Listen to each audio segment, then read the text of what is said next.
Alright, hello everyone. Today I'm going to present to you about the Kubernetes Ingress controller, specifically the supported Ingress controller, which is based off of Nginx, which is the only Kubernetes supported Ingress controller right now. And I'm going to talk a little bit about the security features. So first, I was going to introduce myself, but I've already been introduced. So I don't need to do that anymore. So you can find my Twitter if you want to take pictures and tweet out the session and what you enjoy, and if you have any questions later on, you can have my contact information there, and then I can help out. So right now I'm working as a technical marketing manager, so I'm promoting all of GitLab's tools, especially those focused and centered around security. And Ingress is one of the components that I've specialized in, so I'm going to take the initiative and kind of showcase that. And also the hat. Funny story, the brand Neff. I like that brand because one time someone asked me, what brand is that? So I just said pointed Neff, and they told me makes sense. So I do like things that make sense. Little fun fact.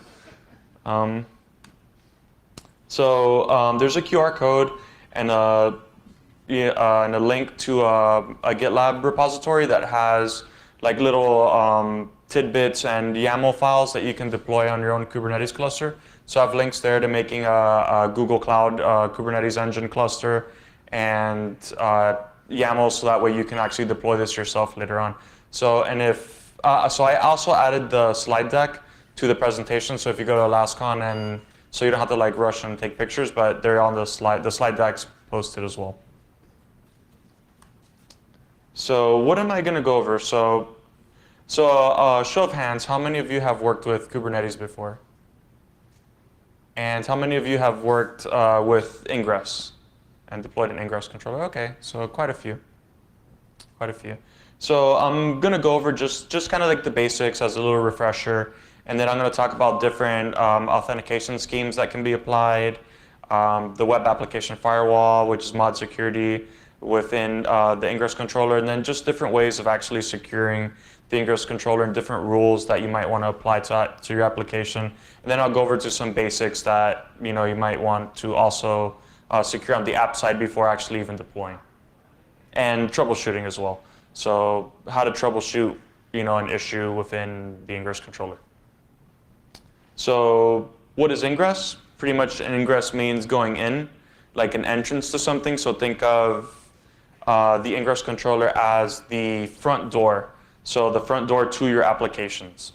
So within that, it's essentially a bunch of networking rules that are going to lead you towards your application. So the whole flow, the whole Ingress flow. There's a composition of several objects, which are the deployment, the Ingress resource, and the services, and all that's controlled by an Ingress controller. So just to kind of give a quick, nice, clean, very basic diagram on what's going on. The traffic comes in, hits the load balancer, and then the load balancer, what it does is from the outside world, it routes it to your Ingress controller. So it does that by exposing a load balancer service. So load balancer service just pretty much says, hey, everything coming in through the load balancer, let's send it to the Ingress controller. So essentially, once everything reaches the Ingress controller has a set of rules that are applied via the Ingress resources. So this right here would be the Ingress resource. And the Ingress resource says, like, hey, if I have the path like /cat or /dog, let's point that towards a service. And the service, what that does is it exposes the application. So a service is essentially, there's like a cluster IP, and so these will be exposed within the cluster to themselves, and the service will point towards the different applications. So So I mean, if I was a little quick, if I was losing anyone, if anyone has any questions at this point, yeah. So the Ingress controller is a layer 7 router as far as networking goes? Essentially, it could be layer 7, layer 3, 4 as well. Yeah. So those are the basics. And so the Ingress controller monitors the ingress path in Kubernetes. So anytime you do a kubectl apply ingress, any ingress, what it does is, and I'll give some demos. I'll probably start demos after this slide. But as soon as you apply an ingress resource, what it does is it builds an Nginx configuration, which adds that rule. So if I do meow/meow, it'll create the rule like /meow, and then everything that goes along with that rule. So, yeah. Okay, so one thing to do is to deploy the Ingress controller. What a lot of people do is they deploy it via Helm. So at GitLab, once you have a cluster set up, you can just quickly install Helm and Tiller, and then with a click, you can install your Ingress controller, and then you'll be assigned an endpoint. So usually, that's the whole flow of things. So what you would do is you would have your Kubernetes cluster, and then you just deploy your Ingress controller. It's just a deployment that runs on, you can set it up for 2 of them to run or 1 to run. So just make a pod with the Ingress controller on it that listens on the Ingress path. And yeah, there's many ways to deploy it. I think the most common one is via Helm. And so I deployed mine using Auto DevOps in GitLab. So it's just essentially you build a project, and what it does is it'll go ahead and build the whole pipeline for you based off the files that are there. So the build job will go ahead and build the actual Docker image, and then once it'll test everything, and then once it hits production, it'll actually deploy the service, the Ingress resource, and the actual application deployment. So I did that pretty easily. And then there's two ways that you can configure, Ingress rules. One of them is via annotations, and one of them is via configuration maps. So the configuration map applies globally, and the annotations apply just per rule. So those are 2 ways. So if you just want to apply something on /meow on that route, like www.lascon.com/meow, it'll apply all those rules on just that route based off of the annotation. But if it were a configuration map, it'll apply to all the routes within a host. And let me show you an example. So if I go over to my terminal, which I hope you can see that. I don't know if I can make it much bigger. Yeah, it's as large as I can make it. So what I'm going to do is I'm going to apply my meow deployment. So that's going to make a set of pods. So if I do kubectl get pods, so you can see that there's 2 meow applications. Then I'm going to expose them via service.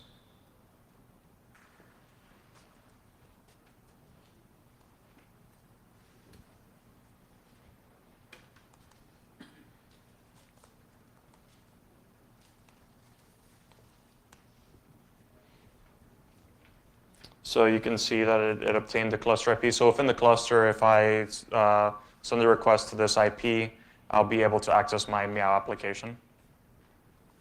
And then what I'm going to do is I will apply my Ingress resource. So you can see kubectl get Ingress. And what I will do is I'll show you what it looks like. So it's just saying on the host meow.com, we're going to hit the service meow service. The meow service hits the actual application within the meow pods on port 80. So essentially now if I send the curl, so let me print my environment, remember where to save that. So this is my load balancer IP. So essentially if I sent a curl, and I'm going to pass the host header. That way, since meow.com is an actual site and I just want to use the site on my cluster, and I want to do some virtual routing, I'll just send it here, so meow.com.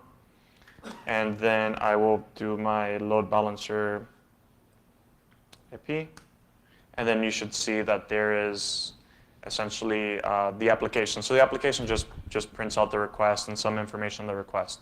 So that's how routing works. If I were to just curl the load balancer IP, since there's no actual route set up for just the load balancer IP, it'll just give me a 404. So you can see there. So yeah, that's one. It's the basics. So now I'm going to go ahead and show you how to configure that same Meow application with basic authentication. So basic authentication is pretty much just authenticating using a username and password via HTTP. So let's go back. Okay.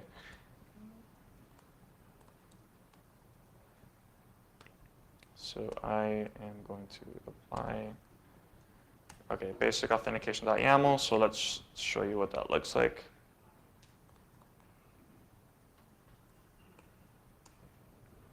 So what I did here is I added annotations. So this will only apply to the /meow path.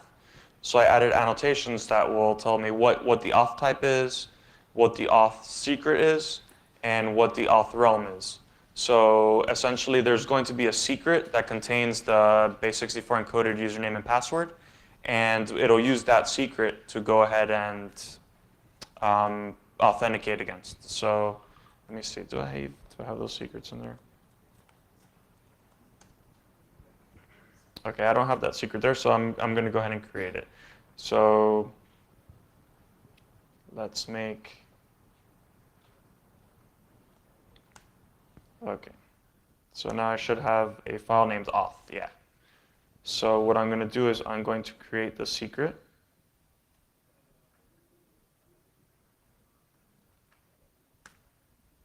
Okay, so there should be a secret called basic auth created. Wow, it got quiet when the AC turned on.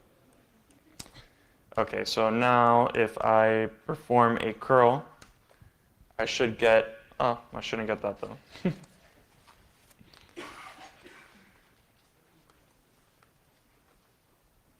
I think since the secret didn't exist before, it's probably that I need to recreate the Ingress resource.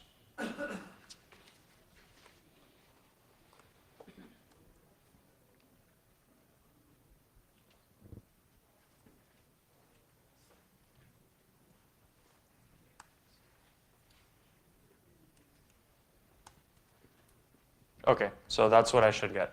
401 unauthorized. Authentication required. So now, what I can do is I can pass in the username and the password that I created. I can't remember what it was. Oh, yeah.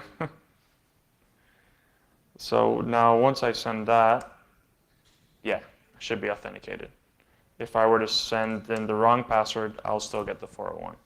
So it uses the Kubernetes secret to load the username and password. So that's one way of securing it. It's not the recommended way, but like the most recommended way. But at least if you want to have some type of basic auth implemented, that's one easy way of doing it. There's also external authentication.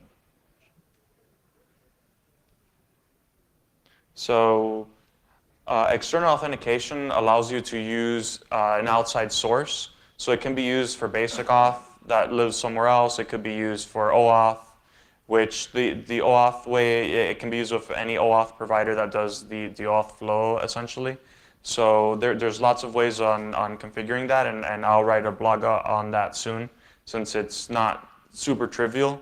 There's a lot of things that need to go in, and that's one enhancement that needs to be made into the Ingress documentation. But I can show you. So I will show you the external authentication. So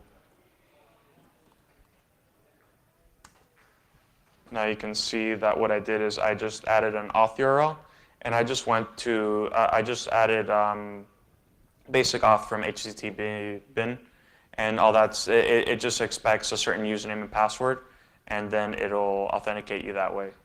So now if I send to curl, I'm going to get 401 unauthorized. But if I do, so this should still fail. Okay, so it'll be the one that is expected by the HTTP bin, which I think it was.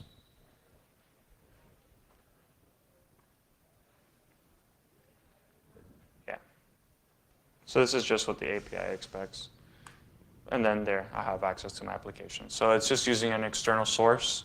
And if anyone's interested after, I'll post more information on how to set up this authentication flow of OAuth, and let you know through an email list once I write up a blog on that, since it's not super trivial. Okay, another fun one is mutual authentication. So who here has worked with mutual authentication before? So client certificate authentication, it basically means that the client certificate and that the client and the server both have to be signed by the same CA, so that way they can verify and trust each other. So you can also implement that within Ingress Nginx. So that way you would need to pass in a valid client certificate to be able to authenticate with a certain application, a certain path. So are they authenticating with each other, or are they authenticating against a third service that's holding the private key? So they're authenticating essentially against a third service because it's a certificate authority. So a certificate authority signs the server certificate and also signs the client certificate. So then the client and the server communicate with each other, but they validate their authenticity based off of their own certificates via the CA. Yeah. So I have another diagram that kind of shows it here. So if you see here. So you can see that it'll request the resource, and it'll present the server certificate. It'll validate the server certificate against the CA. It'll validate the client certificate against the CA, and then if that's valid, then it'll go ahead and authorize you. So one thing a lot of people don't know is about the common names. So and it kind of takes some wrapping around and playing with certificates a lot. So common names for the server certificate have to match with the actual host name. And then the certificate authority is usually the name of the certificate authority. That's saved in your keychain, in the browser, in the operating system. And there's a lot of different valid CAs that are trusted. Essentially, in my example, I'm going to use a self-signed CA. So it's not essentially trusted. It's one that I just auto-generated. And then the client certificate is usually the name of the user or the client. So let me go back to demo mode. So let me just, okay. So I'm going to kubectl.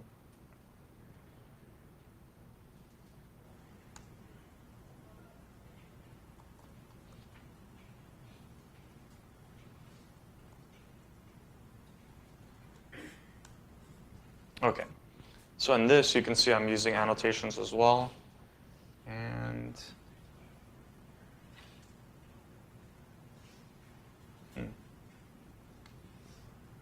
okay, you can see that I'm pointing towards a secret, and the secret contains my certificates, and I'm telling to verify the client. So I'm telling it to make sure that you're getting a valid client certificate. So let me show you what the secret looks like.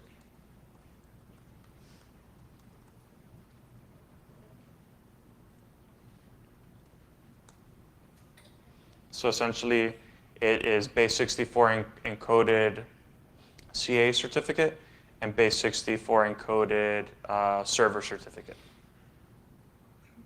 So that's what you're seeing there. So these are just the certificates that I generated, and I'll show you what they look like. What folder's it in?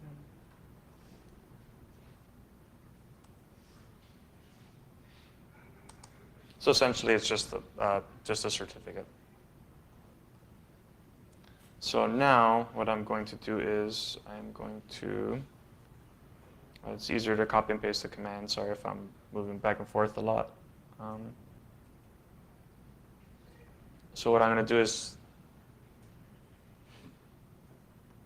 what's in my Etsy hosts?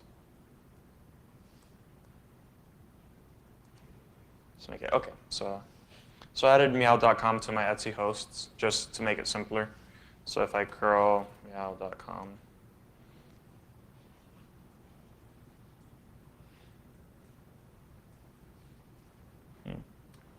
oh, sorry, it's actually going to meow.com. I have to do it HTTPS, so here's one, I guess one good thing I can show. So if I show you my Ingress resource, if you have TLS enabled, that means that meow.com host will be via TLS. So it'll be, if I'm going through HTTPS, it'll route me towards my rule. But if not, it's going to route me towards just the real meow.com, since I only have it enabled via HTTPS. So the stanza above said it would go to 480 on your machine. well, from HTTP, so it'll have to be through SSL. So HTTPS will go to port 80. Yeah.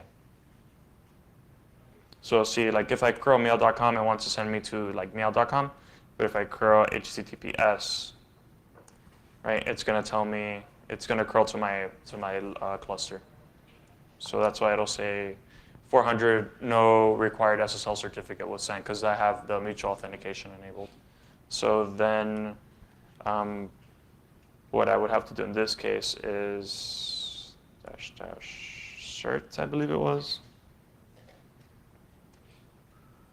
Let's see. Yeah. So now I'm passing my client certificate and key. And there you go. I should be able to authenticate.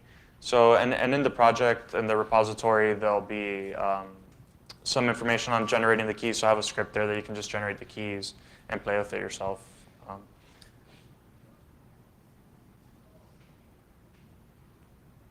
Okay, what's next? Okay, so web application firewall. So again, just a sample of the audience who's used the web application firewall. And out of those who's used mod security specifically? Okay. So essentially, it's just mod security that deploys into the Ingress controller. So by default, the Ingress controller already loads the mod security module. And what it does is it kind of logs and views all your HTTP traffic coming in, and it'll log it. You can add rules to block the traffic. You can limit traffic from certain places. You can just view kind of everything that's going on in the system.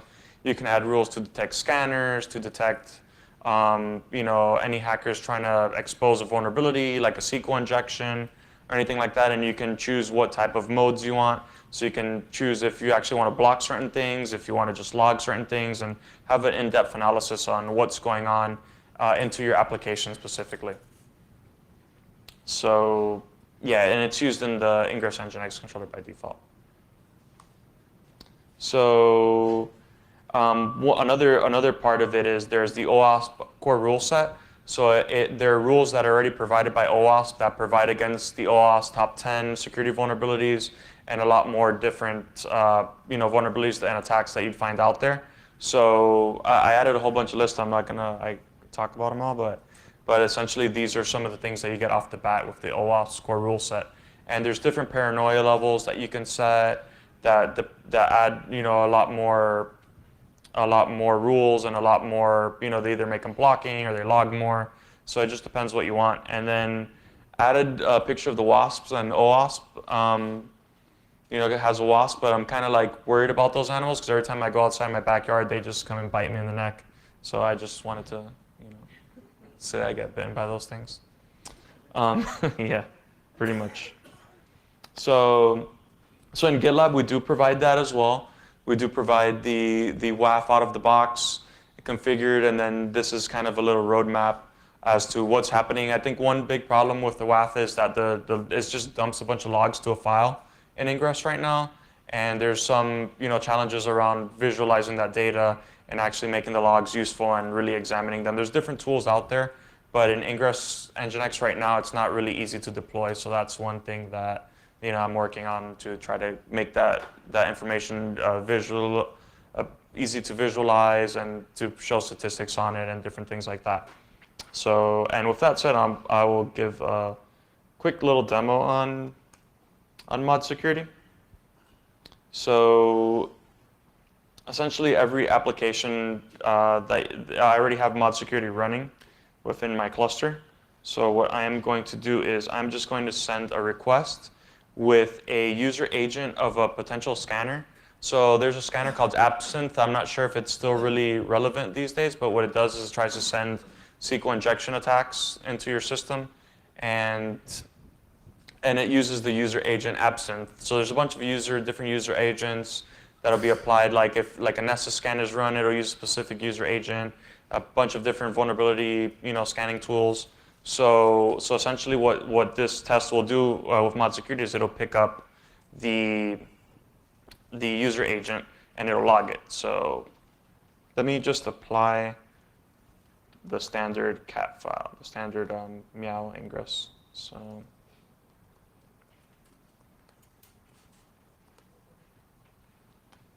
application ingress. Okay. So now let's send the request. Okay.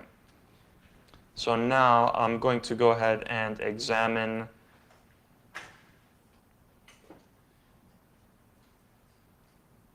the logs. So here's what I was saying, that the logs are not really easy to see. They're in an audit log. So you would have to add, something like Kibana or something, or some type of log DNA or log aggregator to that file, and then view it from there and have some way of reporting on that. That would be the essential practice. You don't really get that out of the box, but those are things that you would need to add. So that way you can alert on a certain vulnerability that's found, or on something that mod security picks up would be the best practice around that. So now I'm going into the Ingress controller, and I'm going to view that file to see what's on there. So now, if I view the file and I just tailed it, you can see that it'll say found user agent associated with a security scanner, and the user agent was Absinthe, and it gives us a severity level. So, and all these things can be fine-tuned. A lot of people add custom configurations for things that they find, so they add different severity levels. And these are things you can use to actually alert and things that you can monitor on. And depending on how critical or what the severity level is, you can have pager duty, send an email, different things like that. So these things are highly configurable and highly tunable. This is just like a simple example that I was able to come up with. And you can fine tune a lot of different things.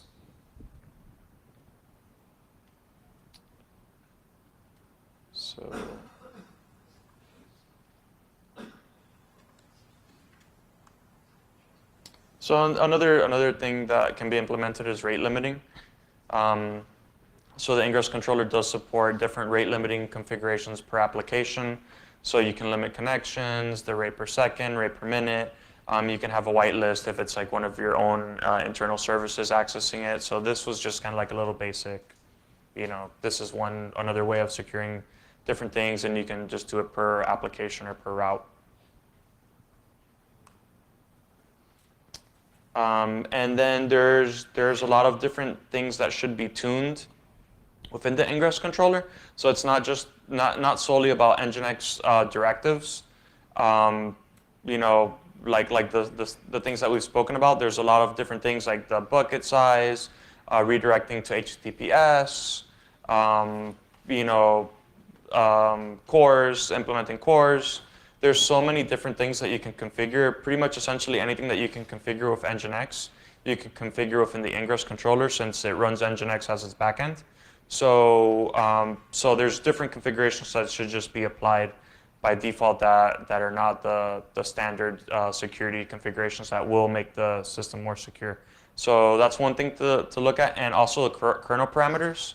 You can apply what's called an init container that will run on the node, or actually not an init container, a daemon set, which will run on all the nodes, and the daemon set can run systemctl calls, and they can tune the kernel parameters. So it's good to look into the different kernel parameters and what should be tuned depending on the needs of your application. So that's also a very important consideration, because just because it's applied in Ingress Nginx doesn't mean that certain things are applied automatically to the kernel. And I can just show real quick.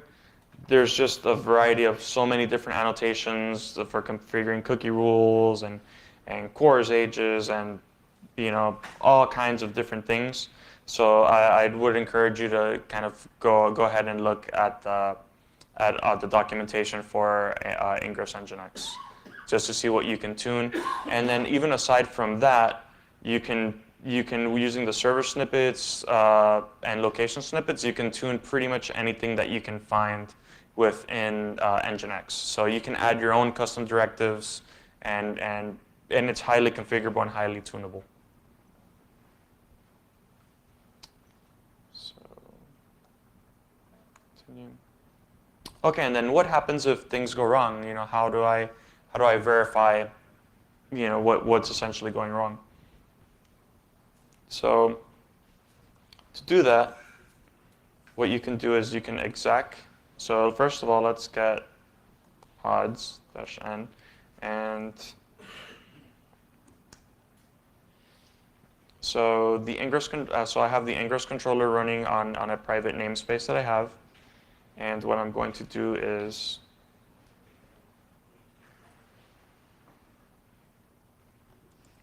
I'm going to exec. Okay, into this pod. Oh. So I'm going to go into the container, and what I'm going to do is now I can go into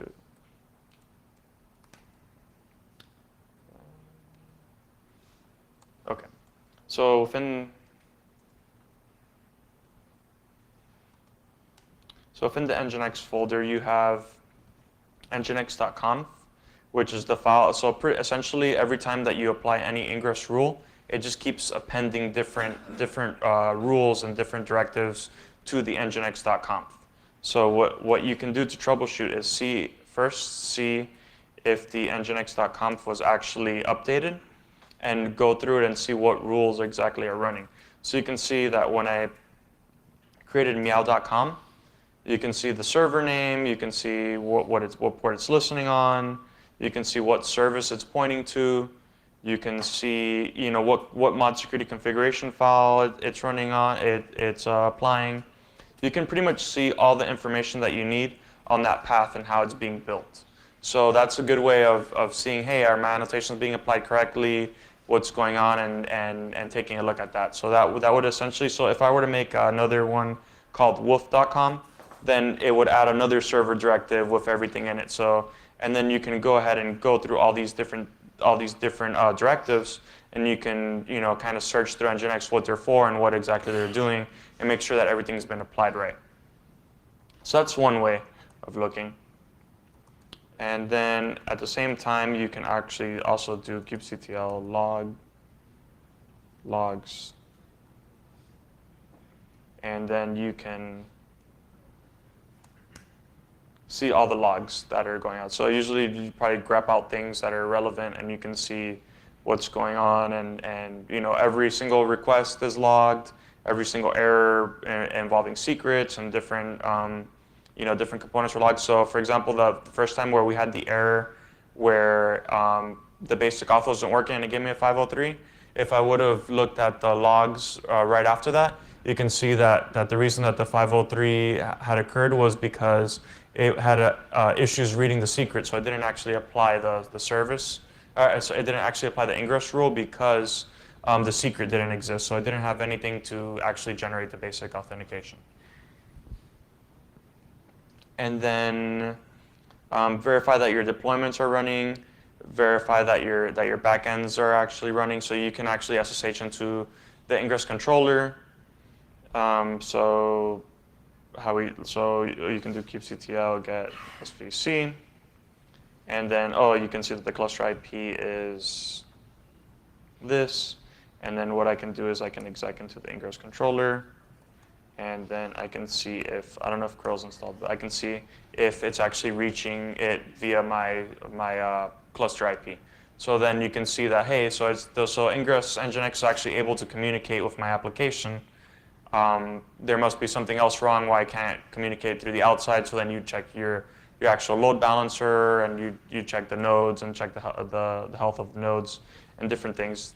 There's also a thing called crew, and crew gives you a bunch of debug tools. So it's pretty much a package manager for Kubernetes. And there's a lot of debug tools that you can run that essentially perform the commands a lot quicker.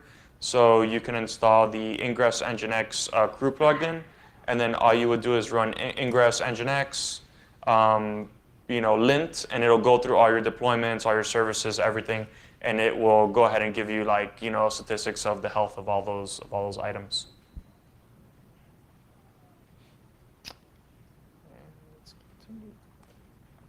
And then last thing would be, so I've secured my Ingress. I know everything about Ingress and all that. What do I do? One thing you would want to do is probably go ahead and secure your application, ahead of time before actually deploying. So one thing I would recommend is Ingress is not going to be your only secure point. Your actual application should be secured beforehand. So there's a lot of different tools that you can do to do that. You can do some static, testing of your application, check the static code. You can see if you have any exposed secrets or anything that's been outdated or insecure, and make sure you always scan your container images. There's a lot of container images out there that are prone to Bitcoin mining and different things. I've heard a lot of that. So yeah. With that, just any questions anyone has, and I have some stickers and stuff, so I'll go ahead and pass those out. But yeah, pretty much. Thank you.